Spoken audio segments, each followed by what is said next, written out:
Reddit actually put up the nicest post I've seen about a grappler, perhaps in my entire run as both host and friend of grappling. Yeah, I mean, it's cool. I don't know. I guess I'm just happy that I can inspire other people to maybe like try to accomplish the same thing. I love the fact that you took a quasi-inspirational moment from this because you go, I just hope that I can inspire other people to do this. No, you can't. Not in your divisions.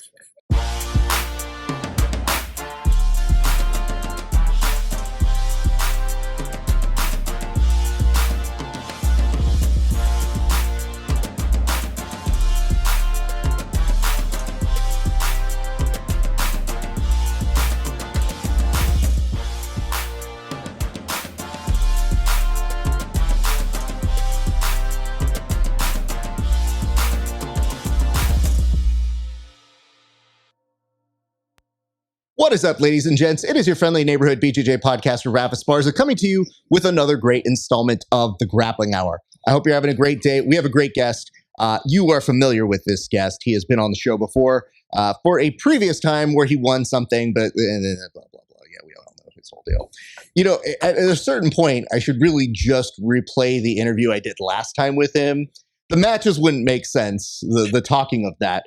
But everything else on the winning wise would. But before we get to him, a couple quick reminders. One, if you want to support this show, and I hope that you do, go on over to HY.PAGE/Grappling Hour.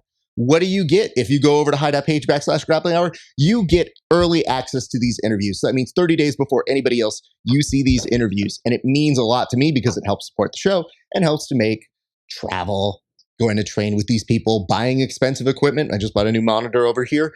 A lot of things that go to help to support the show. And it means a lot. And if you want to pay a few extra dollars, you could see extra bonus content that's not available anywhere else. Thus, you could see, I don't know, extra episodes where we talk about steroids, pertinent topic. You can talk about any kind of things where we talk about opponents that athletes respected the most. We also do limited series where we do tape studies with the athletes where we go over matches and fights with them. And we also do a segment where athletes come on and roast my competition footage. Because I'm not like some people on this call. Some people just waltz their way once every 2 years and just do what they want.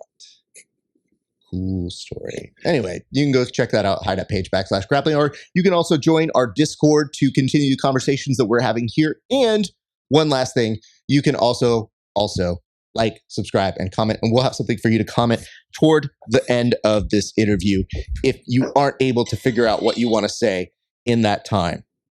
All right, what am I going to say about our guest today?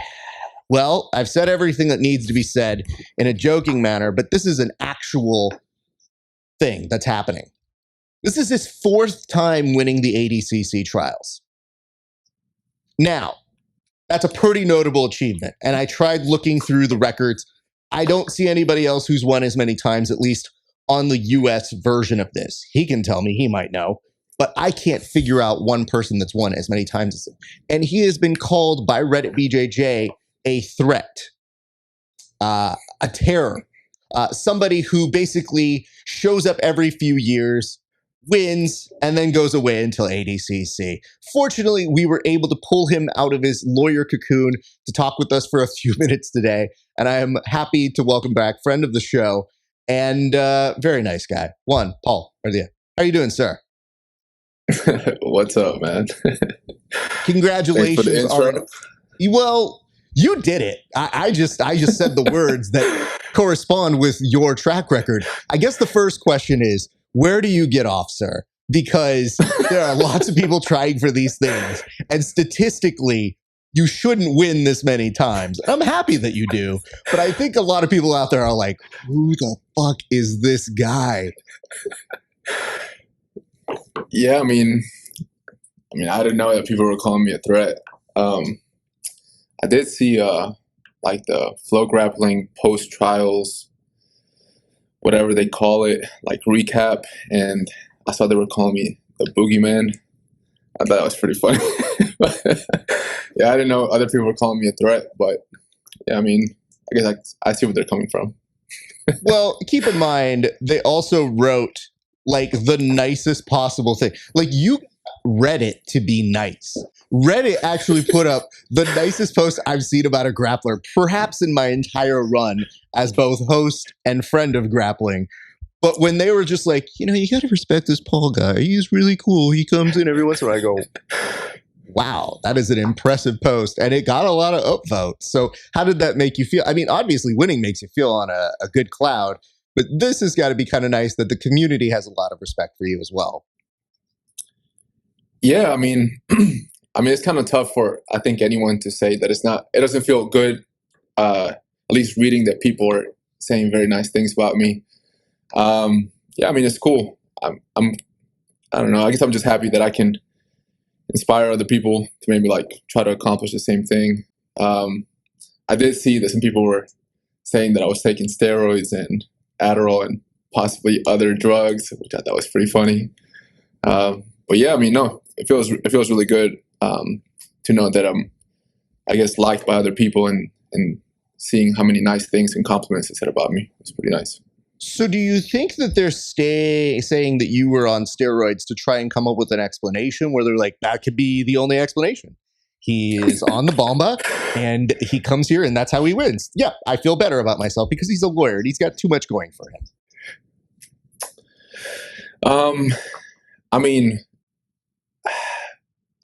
I feel like there's a lot of possible explanations. One being like exactly what you're saying, which is you see other people accomplishing things that you want to accomplish, and you're like, well, it has to be something extra, maybe steroids or other drugs. But I mean, I can't blame them because our sport just happens to be like, it's just dirty. Like a lot of people use steroids. So that accusation, I feel like if you throw a dart at the board with all the jiu-jitsu practitioners, you're very likely to hit someone who is in fact using steroids. So, I mean, I see where they're coming from, and it's not like I guess my physique, I'm pretty muscular, so I guess it does make sense maybe why they're doing that. Not that I'm trying to compliment on how swole I am, but I'm just saying. We got it. You don't have to do any of that. Listen, the time for being humble, I think, got thrown out the window. By the time you do this 4 times, and I love the fact that you took a quasi-inspirational moment from this,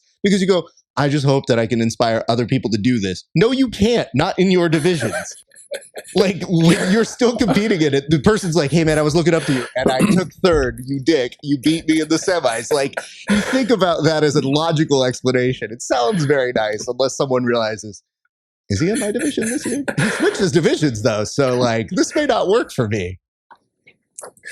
I mean, yeah, you're right.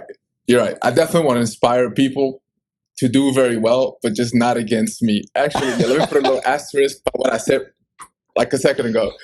Hey, man, you do your best, except if you're going against me, I want you to lose, all right? And that's it. I think this is a very fair version of it, because if we're being honest and you look at it all the way through, I root for a lot of my friends. And now that I have started competing a little bit, there is something to be said where when people are competing against me, they're like, hey, Raph, I hope this goes well for you. And I'm like, dope. And then I look and I see that they're in my bracket and I go, oh, that was not what I thought it meant. That was a vague, weird, passive-aggressive threat. I thought that was going to be a little bit more interesting. But on your side, I would ask you this, because you did bring it up. Do you feel during your trials run that you have competed against people on the juice? And if so, do you feel that there is a certain percentage of people that you've competed against? You don't need to name names. I just want to know a percentage.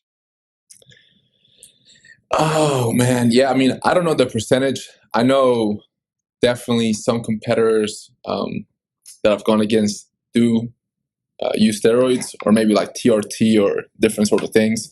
Yeah, I wouldn't know how to say the percentage. I don't really ask, but I think IBJJF comes out with certain things every once in a while, and then you're like, oh, I competed against that person, so now I know, for example, this person has used steroids. But yeah, I wouldn't really know. It's kind of hard to tell, especially because a lot of people are using steroids in jiu-jitsu just to for recovery, so they can train more, not necessarily to bulk up. So yeah. I mean, sure, that's what they're telling you. I feel like that recovery is that little wiggle room that everybody uses where they go, it's good for the athletes, and you go, okay. So is that the only reason you're using it? And they're like, yeah, sure, wink, like, yeah, absolutely. It's the only reason I'm using it. I go, so not for the enhanced strength and endurance that allows you to go like Captain America going up against Thanos, which you think about it, Thanos isn't really going to let you in on that fight. But all right, whatever. I mean, here's the good news.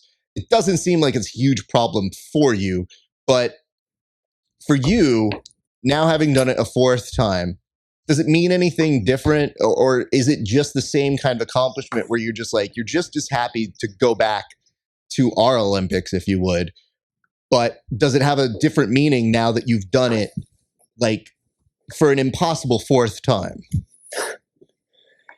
I mean, it has a different meaning, and like, yeah, winning was very special, man. And I mean, I don't want to not be like grateful for having won, but it just like it's hitting different for different reasons. Like, yeah, I still enjoyed winning a lot, but I think this time, like for example, when I won last year, I was just really happy for myself. But then this year, I feel like I was just really happy for like my team, because after I finished, I could see how happy they were, and we all put a lot of effort into helping each other out. So yeah, I mean, like we all celebrated and gave each other high fives, so I could just see how happy they were, and it made me really happy that I could make them very happy. So, and then also like I've gotten like tagged on different things, and people are telling me like, hey, you set a record, and I like setting records, so that's pretty nice. Like at least a 4-time champion. I thought it was pretty nice. So it was just different feelings, but for winning itself, nah. I mean, I didn't get like the same like peak high that I did last year. It might also be the fact that the hard work that goes into the next part of this. Like, you're not just done here. Like, it's a cool accomplishment to get it, but then exactly what it's like. Oh, right. Yeah, no. Competition level definitely goes up a notch at the actual ADCC. So it's definitely like a, yay, you're sending me to represent, but also this training for the next 10 months is going to be, it's going to be grueling. And I know that's part of the sign up as well. Yeah, man, to say that, I mean, the level is, yeah, it's night and day, left, right, up, down, black, white, whatever, however you want to put it, but it's completely different. And I mean, I have seen a lot of comments, and I think they're right. And I've seen people trying to defend me and stuff like that, and it's very nice. But yeah, I mean, my first round at ADCC has always been against a medalist. There's never been against like I've never had I'm like, all right, like my first time going, I'm like, I wonder who I'll get. Vinny Magalhães. I was like, oh shit, come on, man, damn. Like, all right, not the easiest one. And then the second time, I'm like, all right, Jackson Sosa ends up getting third. I'm like, all right, wait, no, that's okay. Next time, Tractor gets second. I'm like, God damn, man, can't you just give me the 5th place? See, maybe if I can beat him, I don't know. But yeah, no, I mean, that's just the reality of it. Because at the end of the day, your goal shouldn't be to get second, third, fourth, or just a medal. It should be to try to win. So regardless of where you're placed, I mean, you should be prepared. And I haven't done, I think, like the right sort of training. I haven't figured out yet, at least, how to do the right sort of training, so I can just get there and do my thing. But I don't know. Well, I have 10 months this time to try to figure it out again. I mean, listen, dude, I get it. And, you mentioned you like breaking records. I don't know how you stay so humble, because I don't know how I would be in that situation, especially if I'm walking by DeBlas and being like, 3 times, huh? Yeah, it's okay. It's not 4. But no, it's cool. It's cool. You do this. That's much love. Much love, TV. Like, I don't know how you wouldn't be prone to doing that sort of a thing. So props to you for it. Do they give you like a punch card now? Are you done? Do you get a free pizza or a sub after the 5th one? And if so, have you talked to Mo and you're just like, hey, man, like we're done here, right? Like, I don't have to do this anymore. Let's let somebody else win. I mean, the thing that like most people, I don't know if they know this. I don't know maybe if I should be saying that, but like most invites aren't sent until trials are over. So it's just kind of like, could I possibly be invited? Maybe. But do I want to risk it? Nah, hell no, man. I'm not risking that. You know, you know what I mean? So if it doesn't happen this year and I got to do trials again next year, even if there's even if people are like, oh, you'll definitely get an invite, I'm doing trials, man. I'm not taking that risk. You know what I mean? No, Paul, okay, this is where I speak on behalf of the community. Like, if you win this a fifth time and we have to come back here again, I don't know that I can feign excitement. Like, for the fourth one was hard enough where I'm like, all right, congrats, let's do the interview. I mean, the nice part is you're a wonderfully understanding guy on what I do. So you're kind of like, yo, I can't wait to interview. And I'm like, I can't wait to roast you. Because that's all you can do at a certain point. After you keep winning, you just go, well, I guess I'm just going to do jokes for an hour. Okay, that's what we're going to do. But if you do it a fifth time, you will have almost a decade of terror that you have basically cursed the divisions or anytime they see your name. And I get the fact that statistically people are like, yeah, there's got to be a time that he drops off. And I was like, doesn't look like it. That man's still getting submissions all the way through. So I fear for your friends and other compatriots in that division if you keep going. So I don't know how we can figure this out. I just feel like we, at the very least, you did mention one thing, which is you always get somebody who ends up medaling. Can this get you a higher seed now? Like, what's the whole point of breaking records if it doesn't give you something? Oh man, yeah. I mean, it's tough, man. Because everyone who goes to Worlds, well, subjectively or objectively, you're in the top 16 in the world. So I feel like, I don't know how seeding works, but I can just imagine how difficult it must be for whoever's seeding, because I feel like people are always going to be unhappy about the people or the person that they're cheering for. You know what I mean? Like, if I got a higher seed than X, then whoever's cheering for that guy has enough merit and accomplishments to where somebody can make an argument why he should be seated higher than I. And the same thing for me. So, I can see why maybe seeding is so tough for whoever's doing it. So it's kind of hard for me to be like, oh no, I deserve a higher seed whenever I go. Just because everyone in there's just they're a beast, man. So it's kind of like, whatever I get, man. Eventually, overall, my goal is to try to win it. So if I get last seed, so be it. If I get penultimate, first, second, whatever, it is what it is. I think at a certain point, the thing that makes ADCC so compelling for us to watch is also the thing that makes it so aggravating to compete in, where you're like, yeah, the best of the best. And then you get there and you go, it's pretty hard, man. Like, not gonna lie. Like, this isn't your local tournament. This isn't even going to do an invitational where they go like, hey man, come in. We're just going to invite 16 people. And it's like, oh, right. You're going to invite these guys that all medal somewhere else, in all things considered. So I get that. And I will say this. I think that Mo does a good job in terms of the tournament brackets. I think it's probably the best job that he does in terms of his role. And I don't know that I see too many people influencing him per se on that side, but that doesn't mean they're not trying. So I know that for sure. I know that for sure they are in his DMs or at him being like, hey man, can you put me a little bit higher? I was pretty good this year. So I see that happening a lot. I want to ask this. Obviously we've talked in the past about your experience as a lawyer and for coming to this particular tournament, but does that impair any of your ability to get ready or prep? Because are you literally just waking up on a Saturday and being like, yeah, I trained twice this week. This sounds good. Yeah, let's just go do this trials, somebody going to their regional tournament. What is that prep looking like for you, man?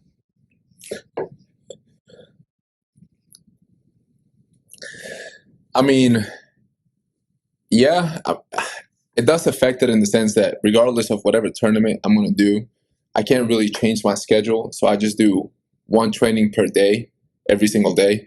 So even if it's I did a new breed and people kind of roasted me for that, it was God dang, man, I still need to compete. But yeah, I did a new breed And prep for that was just one training per day. And then the same thing for trials was just one session per day. I mean, that's it. I just don't have any more time that I could possibly fit in to do anything else. How do you feel that you are maximizing your time, though? Because there is a consistent result, and I think that breeds some sort of study. So for those of us who don't have a lot of time, but still want to be competitively successful, in your experience, what have you found that has given you that edge or that ability to split the difference and still find results? Yeah, I mean, when it comes to actual training time, I think a lot of people come in and then just hope that their coach is going to be able to figure out the best training for them, which I think is kind of like an unfair pressure to put on your coach, because your coach is trying to figure out the overall growth of your team equally, right? So I guess the only difference is that when I go to training, apart from listening to what my coach has to teach me, I have a lot of moves that I want to practice. And I kind of made a post a long time ago about how I divide the room. Like, for example, the people, well, especially during that time, now it's a little different because I feel like I'm just much better than everyone else. Not that I'm not trying to talk shit about my own teammates, but I'm just much better than most of my teammates.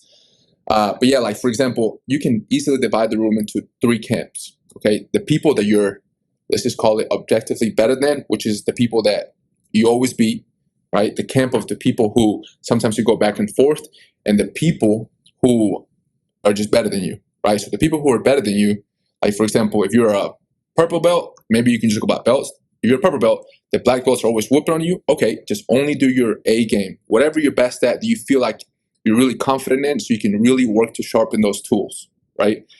You're still going to get beat, but maybe one day when you finally hit that triangle, your favorite triangle, whatever, you'll see like, okay, I'm really pushing this triangle to the next level, right? Then the people that you're way better than, only try new moves, right? Like, whatever those new moves are, that you just saw it on YouTube, right?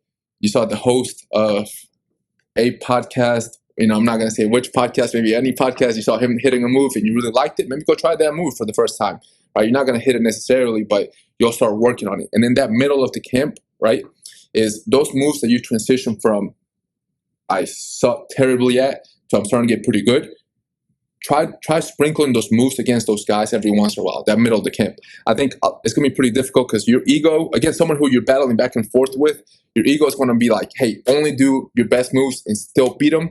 But that's when you can, like, instead of allowing your ego to, like, slow down your progress, you can just try to sprinkle in those moves that you think you're getting better at. And maybe you won't hit it every single time, but it's just an easier way to, like, improve your progress instead of just waiting for your coach to do everything. So at least that's the way when I go into training, that's the way I view it. So that way I'm consistently trying new moves, and it's not taking me like 3 months to take a move from white belt level to black belt level. As you guys maybe have seen with my leg locks, which I didn't do at all. And then I just started doing leg locks and I blew them like as quickly as possible. And now I feel like I'm pretty good at it. Okay. So when you say you divide up the room and you're doing it, like, is that multiple times during the week, or is that like an actual session where you kind of get to the rolling aspect of it? Like, what is that breakup? Because I want to say this sounds very similar to what I try to do. I do not have your results. So I'm trying to figure out what this little missing piece is, because again, if I don't get the right answer here, I'm just going to say it's steroids. So I'm trying to figure out how I can link better my training to sync up with yours, because I feel I'm on limited time too, but I think I train a little bit more than you and I have a lot less results. So I'm just curious on the mechanics of how you're breaking it up. So are we talking like at the end of maybe instruction, or how does that work for your kind of daily session then?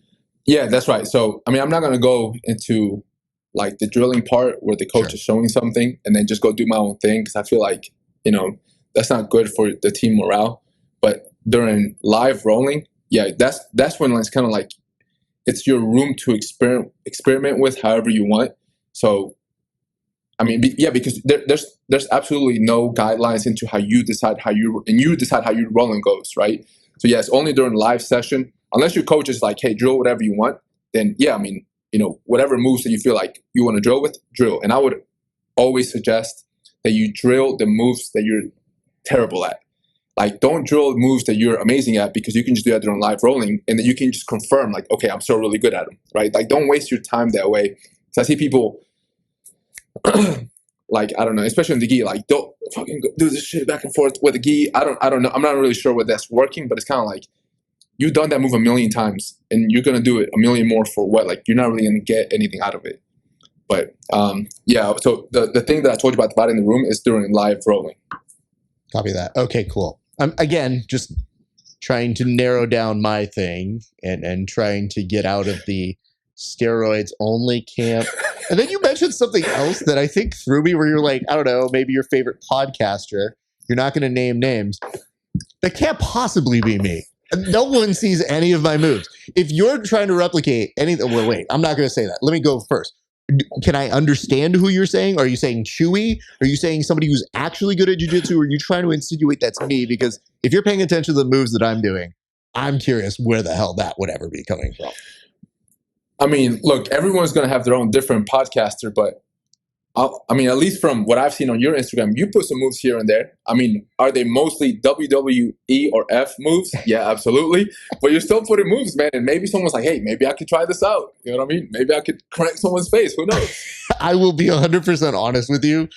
I have gotten people who have been like, yo, you want to teach like a WWE BJJ class? And I'm like, no.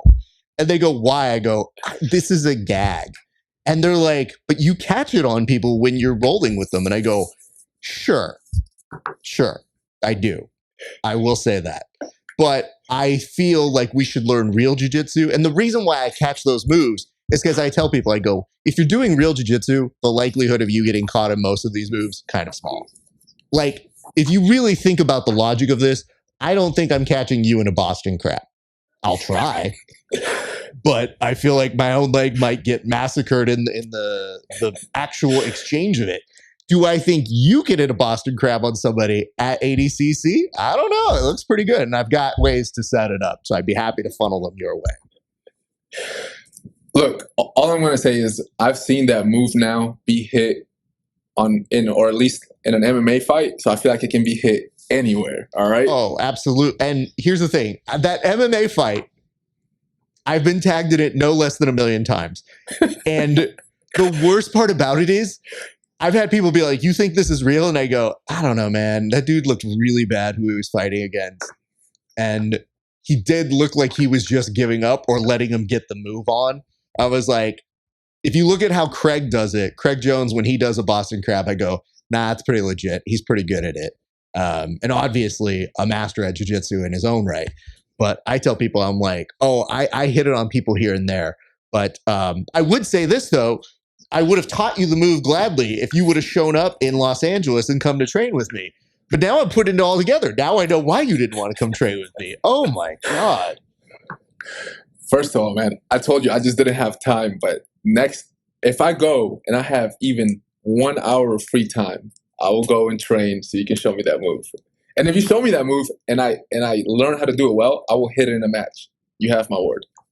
I believe you. I was so in the mode. Let me tell you how this goes. This is a very real version of what happens on my side. Right. I always put a blanket statement out to every guest. Let's say 99%. There's a couple that I'm sure for whatever reason we end an interview, we both go, okay. But for the most part, everybody, I'm like, hey, if you're ever in town in LA, you're in my hood, please come train. I don't actually believe they're going to do it, but I always put it out. And with you, I'm like, oh, you're in town? Come train. And you're like, yeah, of course, brother. Let me figure out what the times are. And I go, this man's not going to train. But I will 100% make sure to put the invite. And I'll double check, like, hey, we're going to train. And the worst note to get is always the one that goes, my brother, you know, the sun, the moon, the clouds, they all strategized against me. It's my mother's birthday. My dog forgot to lock the door. And now he ran out of the house. Like, every time you hear some wild excuse that I just go, okay. So for yours, it was just particularly heartbreaking because I'm trying to learn your shit and have a nice day. And I would buy you food or a beer or something. But you know, I get it, dude. I get it. I'm telling you, I'll drop by. I'm not BSing you, man. I'll drop in. Okay. All right. Fair enough. All right. We'll make that happen. Let's get back to your celebration though. This is enough about me.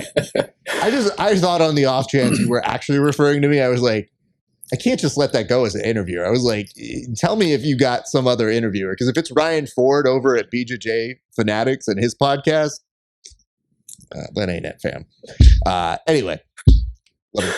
Anyway, what I want to ask is, let's go through your day. I want to go through your competition. You started off your first day very well, submission very quickly. So I'd like to do a quick little hit list on what it was you were competing that day. So talk us through that very first match, if you wouldn't mind. Okay, yeah. First match. So I had 6 matches total, and then I know there were some guys who had round of 128.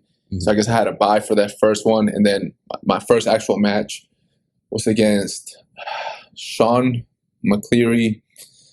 I mean, pull guard, like always, and I think I told you last time, I always look up my opponents. I think it's a terrible mistake for a lot of people who don't do that. You know what I mean? Like it's kind of like, why? You can just do a quick strategy, or at least see like what he's best at, and then try to come up with a quick strategy beforehand. Maybe it works, maybe it doesn't, but at least you have a game plan, right? But yeah, I look him up very quickly, and I see that he likes footlocks. So I'm like, all right, this is great. You know, he's gonna go for the same thing I'm gonna go for. Maybe I'll catch something. So I pull guard. I see him initially try to pull my legs. Then I think he just abandons it, and I think that was his mistake, because he abandons it and then tries to pull on my neck, which means his weight is forward. And then I go for sort of like an X guard sweep, and as he lands, I start cranking the foot, and then he taps. It was a little bit of an early tap. I do remember that, and I, you know, as we finished, I asked him like, hey, you know, were you hurt? Like, is everything okay? And then he just told me, he's like, hey man, like, you know, you had a grip on it, and I just didn't want you to just crank that thing. So I was like, I just tapped, and I was like, okay, all right, I can respect that. But yeah, super nice guy. We talked a lot after, and yeah, but that's pretty much first match. I have to say, from our perspective, I did see that match, and there was some confusion. I was like, did he tap? Because it did happen oddly in transition. And then I did put myself in his shoes, and I was like, I don't know, I might tap too. But I did like the X guard. I love that entry. It's because the X guard had such a glide to it that you didn't see him land, that you just thought to yourself, I think that was the gentlest submission that could have come. Like in my head, I go, no, that was the nice guy version of whatever that was going to be. Because if that dude landed hip on the ground, that would have been bad news. And so I was very much like, I think one of my friends, what my director was looking at me and he's like, did he tap? And I'm like, yeah, I think so. And then I was just a little confused, lots of TV screens going on at once. And I just go, oh, good, it's fine. It means Paul advances. And we move on. So I thought a good way to start a day. You don't have to burn any energy. And I think that's actually probably in the best interest for that. But guess what? The next match doesn't take that much more out of you. You end up getting a sub within a minute 33. Talk us through your second match in the round of 32, sir. Okay, second match. So I actually didn't get an opportunity to look at my opponent beforehand, and that kind of sucked. So hold on. Is it that you didn't get an opportunity because it was too back-to-back? Or were you not able to find information on that opponent, just maybe within that time span? Yeah, I just couldn't find any videos that would show me like what his game was, because so the match before was the day before, and then the next match was the following day, but I just didn't find anything. So I just wasn't really sure what his game was. It ended up again just kind of favoring me because it was foot locks, you know, or leg locks. So it just kind of worked out yet again, because I think, at least in my game, and I can't remember who hit me up about this, but I think it was a guy I met when I was traveling in Brazil. He hit me up about strategizing for ADCC Worlds, and I just kind of told him, like, look, if the guy plays for points, it's tougher for my game, but if the guy plays for submissions, it's much easier for me to get the W. So anyway, so this guy was all about leg locks, and I think we both pull, and then we're just kind of messing with some, trying to figure it out. And then I was like, oh man, he keeps overextending his leg. As we're just kind of trying to figure out each other's leg lock game. He keeps overextending his leg. So if I were to just stand up and do a back step or however you call it, I'm pretty sure I can get it. So then I just kind of slowly stand up, acting like I'm going to try to play some top game and hit that little sit back, catch the leg like on the inside or on the 411 position. And he goes to roll, and as we're rolling, I flip it to the outside, and then I hold it. And then this is something that he and I talked about after, which is a lot of people grab at the knee, and I grab at the foot itself. And I pin it against myself. So there is no more rotating once you've pinned that foot against yourself. The only issue was when I was holding that foot, he tried to rotate more, and his knee just popped like super hard. And then, you can kind of see it in the video. I was like, oh, shit, man, are you okay? Yeah, it was gross. And then he was like, oh, yeah, man, yeah, I'm okay. I was like, hey, just be careful standing up. And if you feel any weakness or whatever, just be careful. And then that was it. Okay. I think I knew where I was going on the question, but now I'm going to slightly alter it. Because you mentioned something where you go, yeah, we talked about the grip exchange afterwards. And I'm like, who's doing this? Like, you have time to just be like, hey, man, here's a little note on how I did it. Like, I guess if my knee didn't burst into shambles, I would want to compete against you just to get the fucking intel afterwards. But then you mentioned that you're doing the good guy thing of being like, by the way, rest and elevate. It's all about rice. Make sure you're doing this. So are you a doctor as well now? Like, what's happening here, Paul? Not rice, man. That's funny as fuck. No, man. Here's the thing, man, because for me, like my best days in competition, and luckily I have so many years of experience that, I've tried everything. I've tried like the like, I'm going to go in there with like, and beat his ass or whatever mentality, right? And I always do my best when I'm just relaxed and having fun and enjoying myself. And when I just treat it like training. And in training, I always look out for my partners. I don't want to hurt anyone.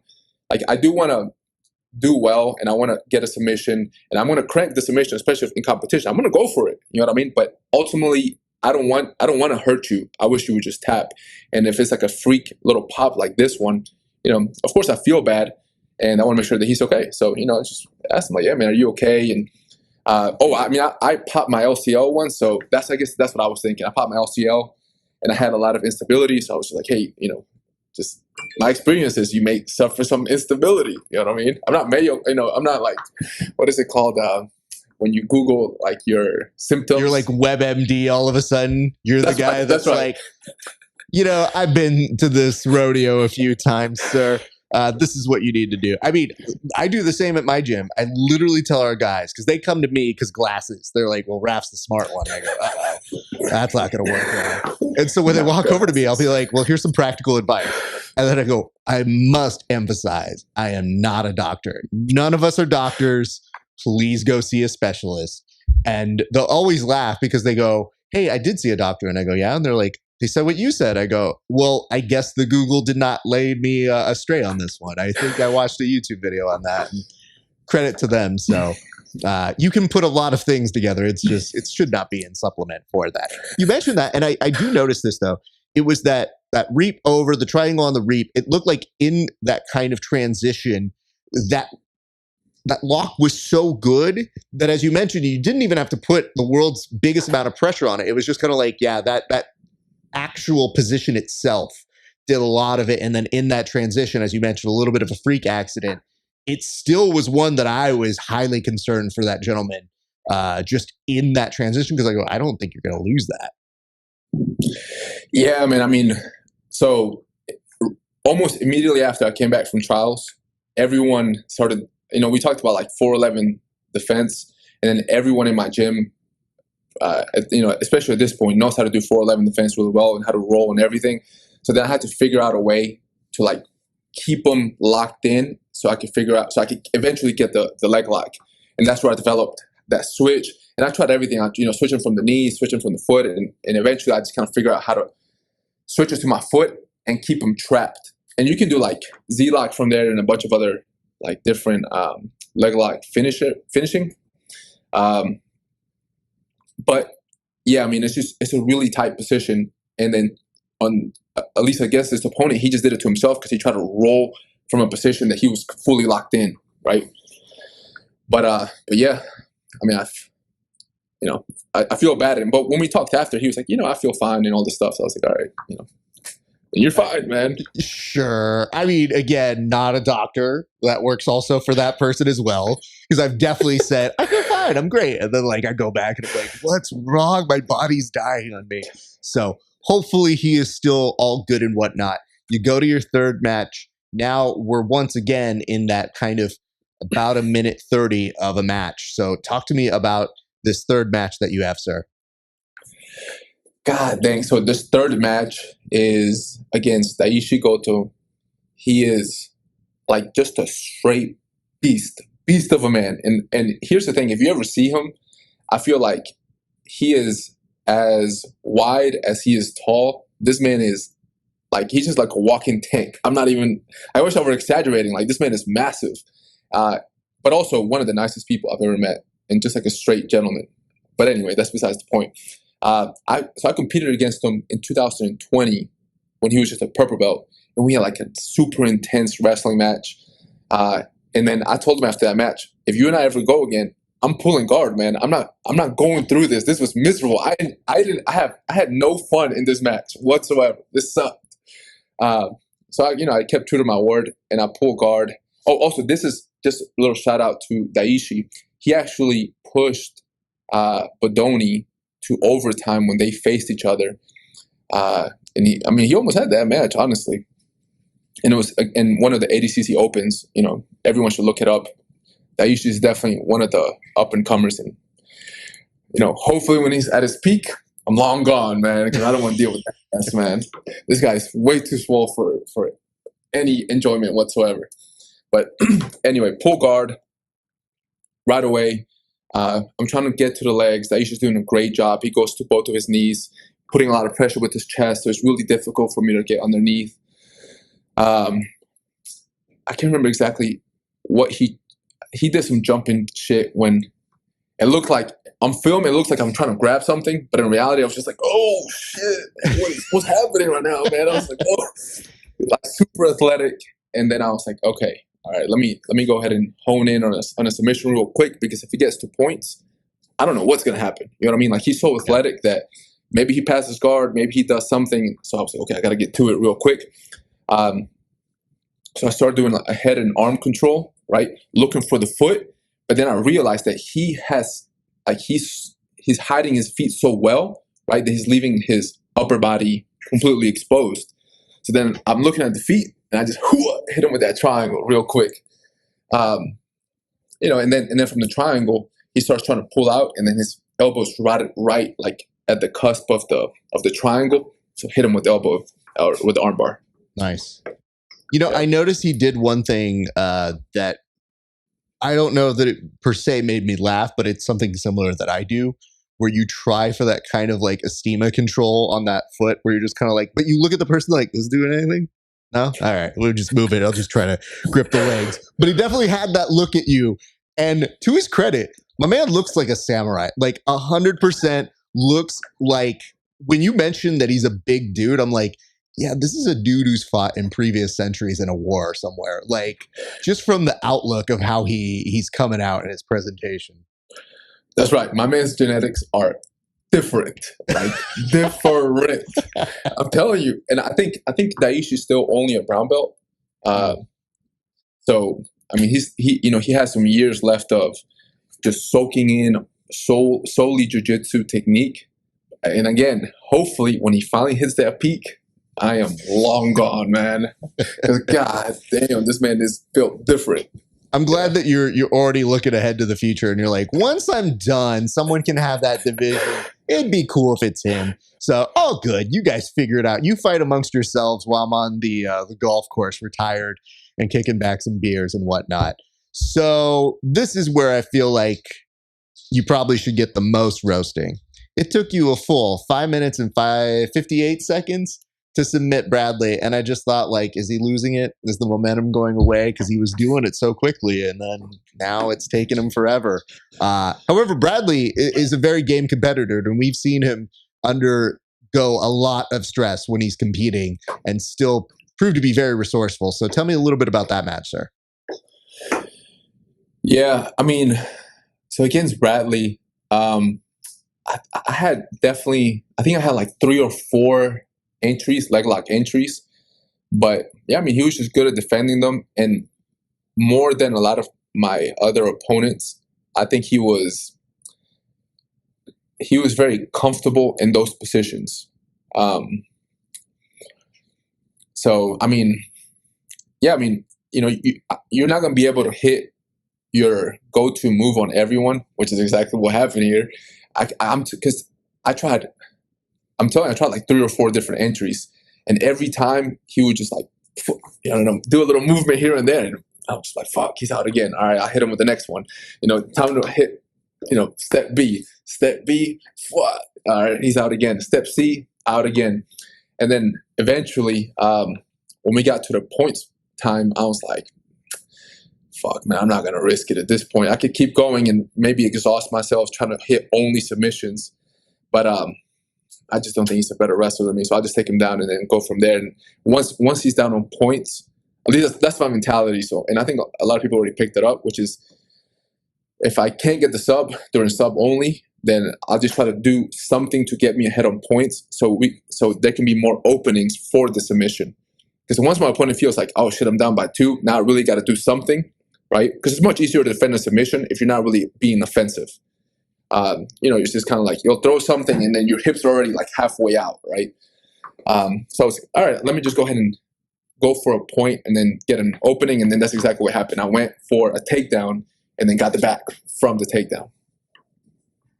Yeah, I mean, I thought that was an actually very, very well-versed match. I saw that you had some thoughts on it. I wasn't sure if you got a moment to read some of those thoughts on it or if they had passed your way. But did you happen to see any of his reflections on that match? No, I haven't. I haven't had time. All right. I mean, I think it's one of those things where he's explaining from his perspective what that match was. And I think he was saying, and I could understand that perspective of, I don't think he's better than me, and no disrespect, that dude won.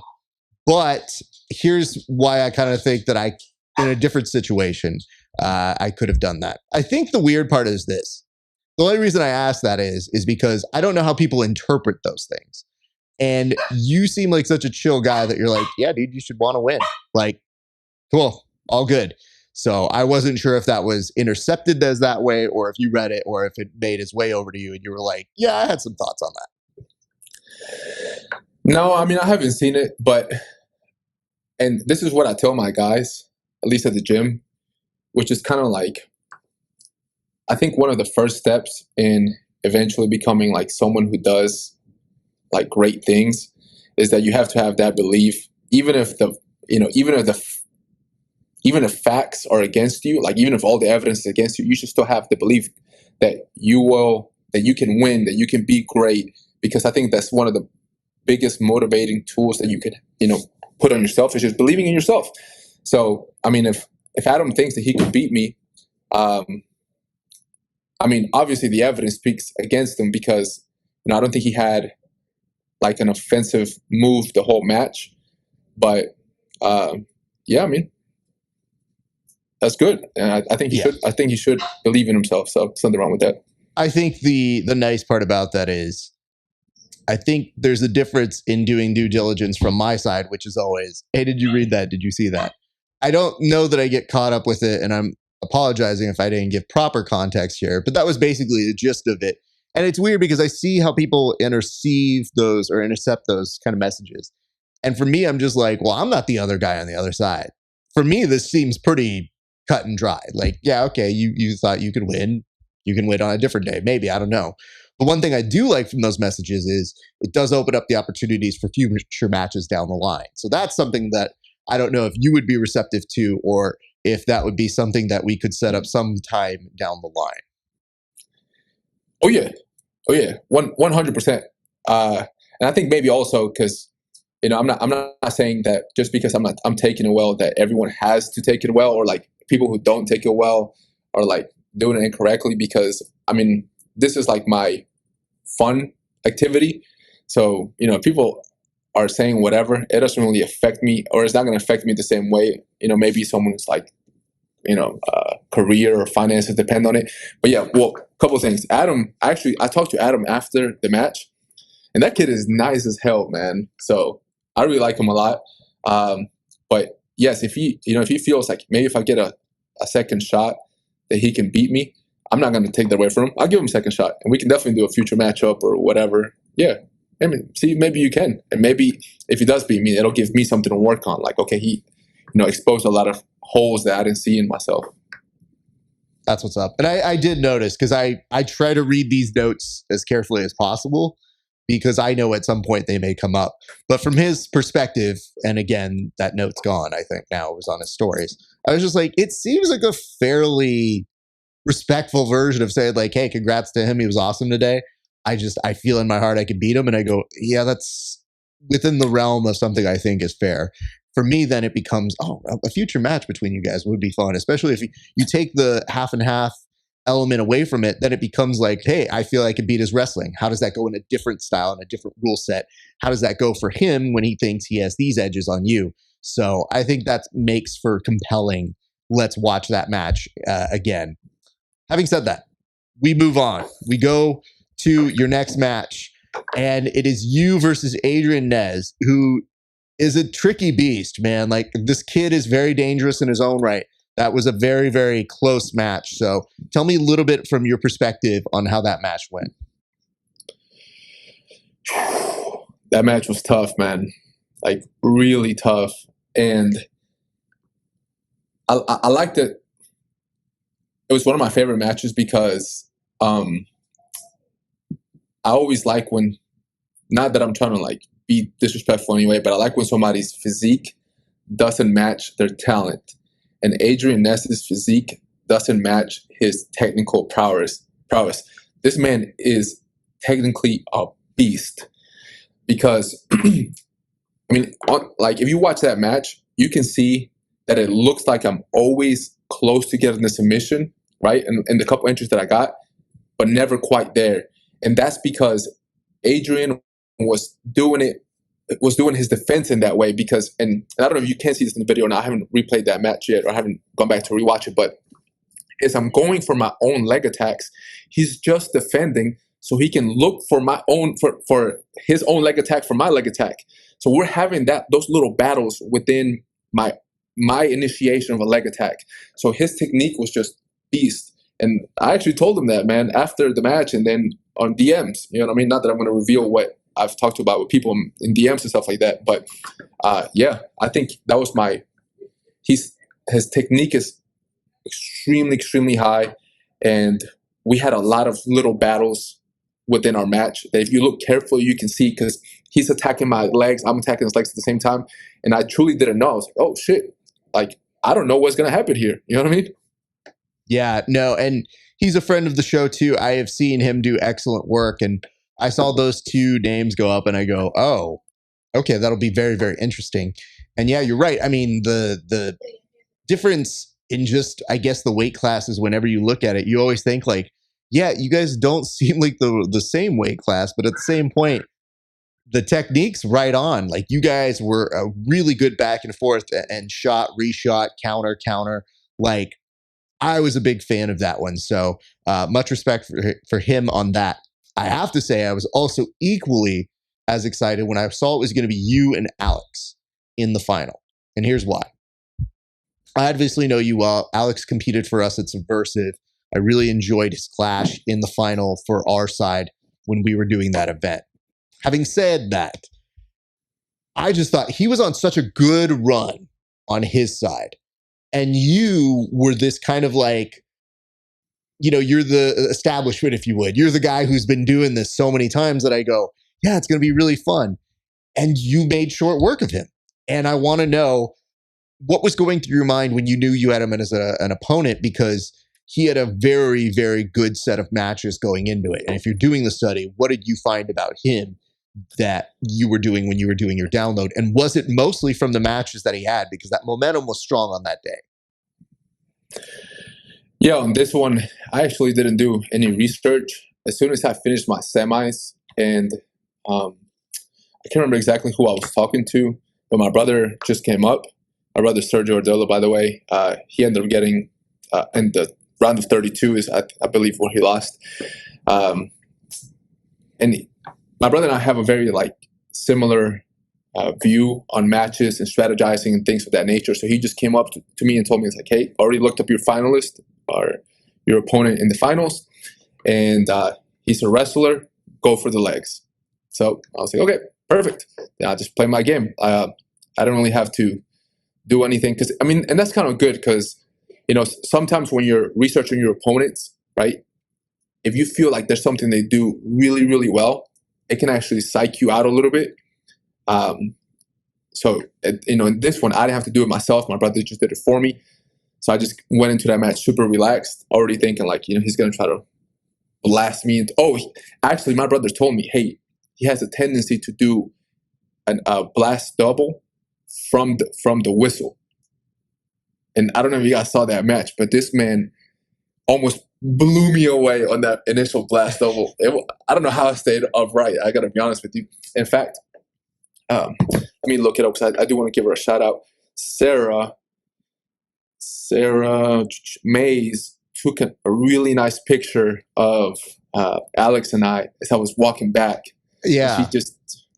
I just posted on my Instagram, but I'm actually I'm walking back after he just pushed me 6 feet with the blast double, and I'm walking back, and we're both just laughing, and yeah. And anyway, so she tagged me in that photo. Sarah, look at that last name, Sarah Mays. Quick shout out. Thanks for the photo. It was amazing. Beautiful picture. Yeah.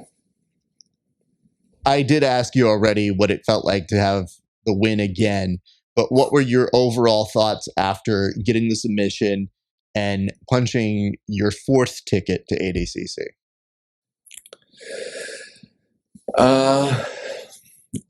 Yeah, like I said, I think this time, I just felt like I was going to do it. Maybe on the last one I had a little bit of doubt, which is why I was so happy for myself when I won it. But this time, yeah, the only thing I can think of was just, I was kind of happy, but when I finished and I saw my teammates and my brother and how happy they were, I just think that was really it. That's the only memorable thing I can pull from it, which is celebrating with my friends and seeing how happy they were. Yeah. That's what's up. I would be remiss if I didn't ask you this, because I'm looking down at the poll results here that we put up, and the poll that we put up was, all right, everybody, how do we feel about this keeping the action on the mats versus letting it go off the mats? And it is a 50-50 split, but you're actually in the dance. You're actually out there competing. I have to ask, what are your thoughts and feelings about matches that go off the mats?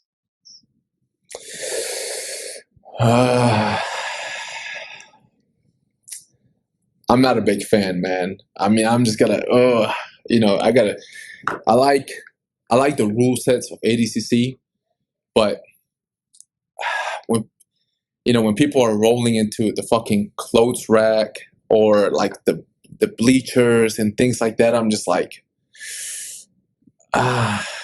look, man, and maybe kind of what we were talking about before.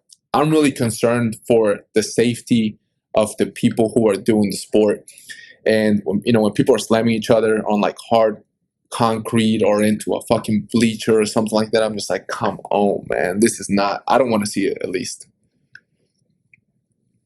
Yeah, the saddest part is we put up the poll results, and one of the people who voted in the poll was Bobby Winther, and I was like, you don't get a vote.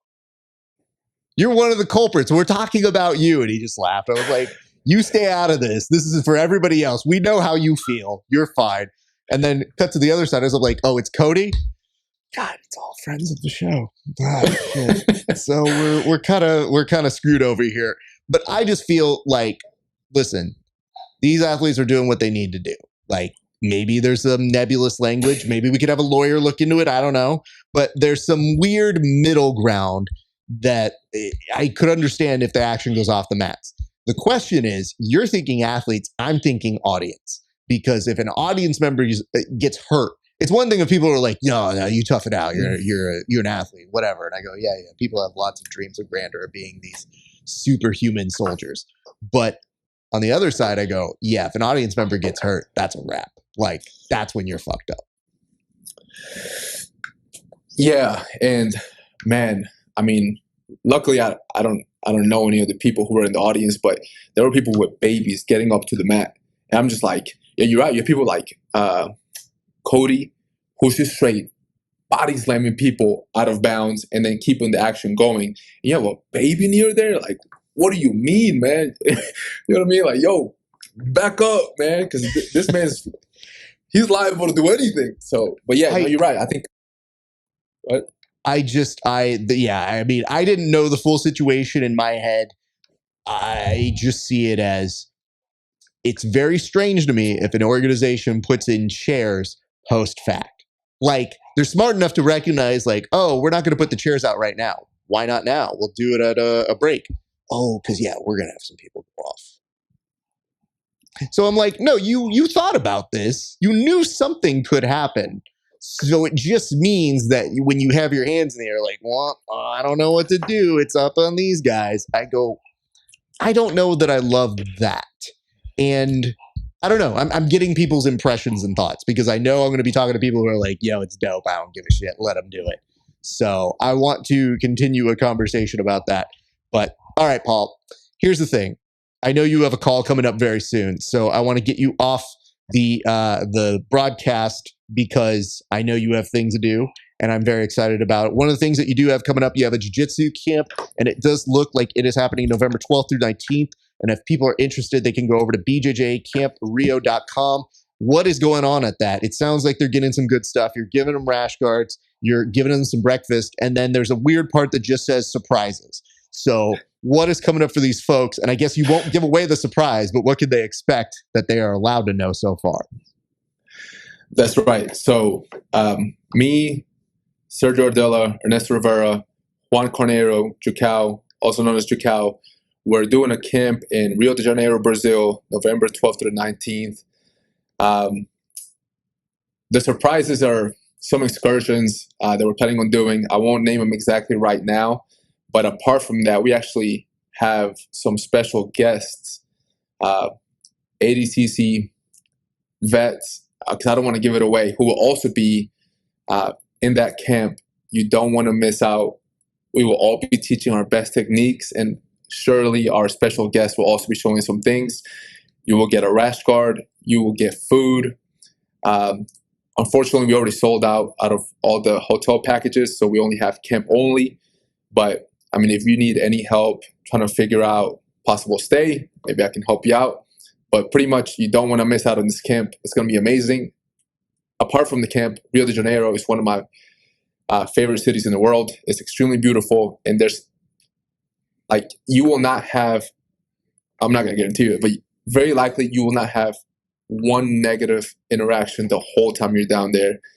And the only thing that will suck is just getting on that flight back. That I can guarantee. What sucks about the flight back? Is it just that you're missing it? Is it remnants from the surprise that comes with you? Like, what is happening here on the flight back that you're just feeling your feels that you leave this wonderful grand paradise? Is that what you're alluding to? Yeah, I mean, of course, you'll leave with the rash guard and the other things that we have for you. But yeah, no, absolutely.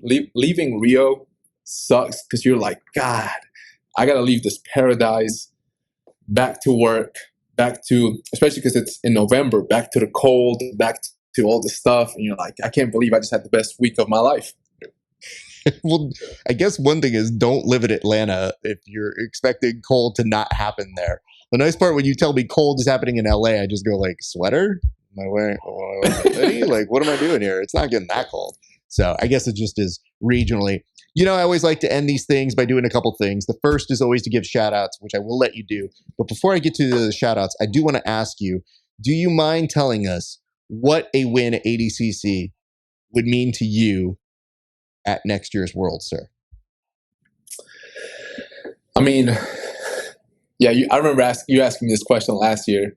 Yeah, I mean, I think a win is still extremely important for me. It's just a goal of mine. I really want to do well at ADCC Worlds. And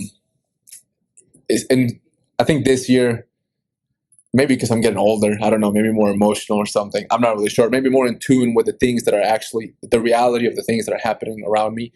I'm really like noticing, even though this is an individual sport, how much of a team effort goes into it, and exactly how much people will feel for you when you lose and be happy for you and happy for themselves when you win. So, I really want to do that for everyone, get some W's, make people happy. So, apart from it meaning a lot to me, I know it'll mean a lot to my team as well. So that's what's up. And I have to say, shout out your brother, dude. There's nothing better than seeing you and your brother going out there. And he had a hell of a run as well. So give him our best. I just love the fact that when I see you guys out there, I just think that's a very cool and special thing to be able to do with a sibling and have that much fun going out there and competing. That's right. And, since you told me about shout outs, I want to go ahead and give a shout out to my brother, Sergio Ardila, who is also an attorney. And, everyone takes inspiration from me, but I can't help it, man. Anytime I talk about my family, I always get emotional. I just can't help it. But yeah, I mean, he's my inspiration. So hold on, just waiting to see if you're going to cry here. So I'm just going to keep that camera on you until I see a tear. Just figuring it out. No, I think that's dope. I have to say, man, when I see the two of you going out there and competing, it's so cool to have that experience. I wanted to ask, is there anybody else you want to give a shout out to, your team? I know you mentioned them several times through, but I want to give you an official time. I'm going to put you on the camera so that you can go ahead and do what you need to do, sir. Gotcha. So, of course, shout out to my brother, like I just mentioned. Shout out to my little adopted brother, Ernesto Rivera, who also went out and made the round of 8, I believe, at 77 kilograms. He's a beast as well. And we have 3 more trials because we'll be doing the South American trials and then West Coast trials, both for my brother, Sergio Ardila, and my little adopted brother, Ernesto Rivera. Then shout out for the rest of my team. My friend, Kevin Grapples, whose actual name is Kevin Sherrill, but I call him Kevin Grapples. And then, of course, my coach, Juan Carnero Jucal, head coach of ATT, and one of my best friends as well. And yeah, I mean, that's pretty much it. Thanks for all my training partners, always giving me so much strength and helping me out. That's what's up. Paul, I have to tell you, man, I was so happy for you. I know how much work you put into this, and I know how great it is to be able to replicate it and break a new record. So much credit to you, sir. It made me so happy just to see you get up and do it all over again. Even if it's the 4th time, I still was incredibly happy for you, even though by all means I should probably not be, because I'm like, it's all news.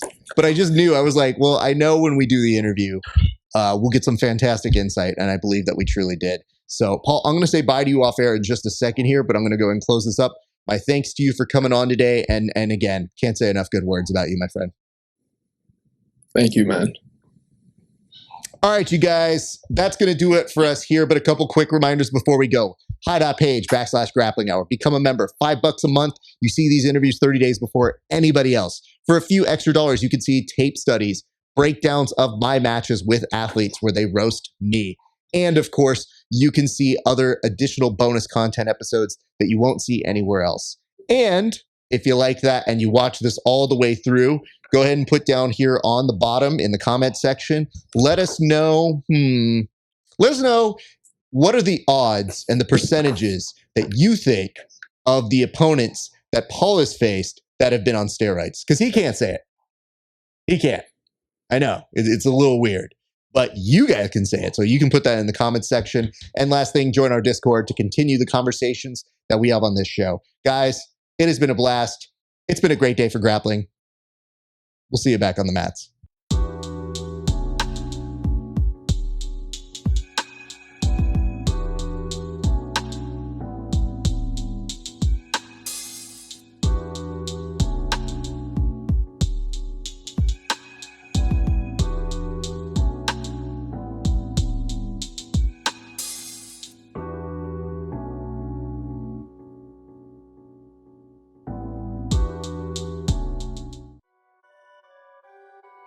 Perfect.